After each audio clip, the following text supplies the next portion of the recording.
Baik, terima kasih. Perkenalkan, nama saya Nisa Gloria Rahel dengan NIM 2274015 dari kelas A. Di sini saya akan melakukan wawancara tentang pelayanan kesehatan yang bersikap peka gender.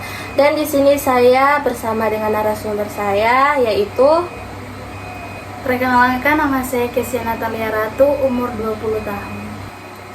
Baik, di sini saya akan melakukan wawancara kepada Kak Kesia. Sebelum saya akan melanjutkan wawancara saya akan bertanya apakah kakak bersedia untuk saya tanyai tentang sekilas tentang pelayanan kesehatan yang bersikap peka gender.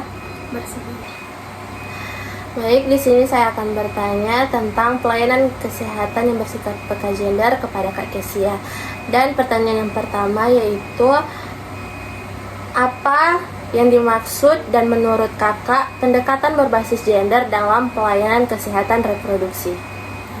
Menurut kita, pemahaman bahwa gender mempengaruhi pengalaman, kebutuhan, dan akses terhadap pelayanan kesehatan reproduksi juga mempertimbangkan perbedaan gender dalam perencanaan, penyediaan, dan evaluasi layanan tersebut. Pertanyaan yang kedua, bagaimana menurut kakak pelayanan kesehatan reproduksi yang bersikap peka gender dapat meningkatkan akses dan kualitas layanan bagi perempuan dan laki-laki?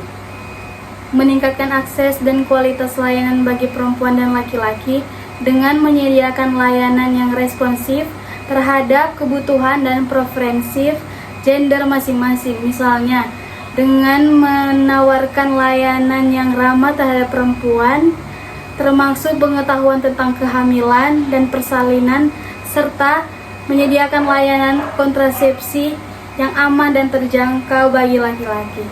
Pertanyaan yang ketiga, mengapa penting bagi penyediaan layanan kesehatan reproduksi untuk memahami peran gender dalam kehidupan sehari-hari? Menurut kita, pentingnya memahami bagaimana gender mempengaruhi persepsi, perilaku, dan kebutuhan dapat membantu penyediaan layanan untuk memberikan layanan yang lebih terarah dan berkualitas.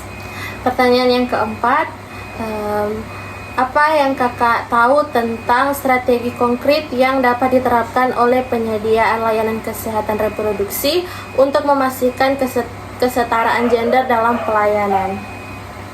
Yang kita tahu, pelayanan kesehatan peka gender itu mungkin bersikap membangun kesadaran tentang isu-isu gender di antara staf kesehatan dan memberikan pelatihan tentang pelayanan kesehatan reproduksi yang bersikap peka gender, menyediakan informasi dan layanan yang disesuaikan dengan kebutuhan dan preferensi gender pasien. Dan pertanyaan yang terakhir, bagaimana penyediaan layanan kesehatan reproduksi dapat memastikan kerahasiaan dan privasi kita yang berkaitan dengan isu-isu kesehatan reproduksi dalam konteks budaya yang berbeda? Menurut kakak, apa dan DP perbedaan kalau dalam budaya yang beragam? Orang harus memastikan kerahasiaan dan privasi pasien dalam konteks budaya yang berbeda dengan memahami dan menghormati norma-norma budaya yang berkaitan dengan kesehatan reproduksi.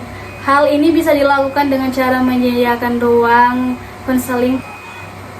Baik, jadi penerapan pendekatan berbasis gender dalam pelayanan kesehatan reproduksi tidak hanya meningkatkan akses dan kualitas layanan bagi perempuan dan laki-laki, tetapi juga memastikan bahwa layanan tersebut lebih sesuai dengan kebutuhan individu dan sensitif terhadap konteks budaya yang berbeda.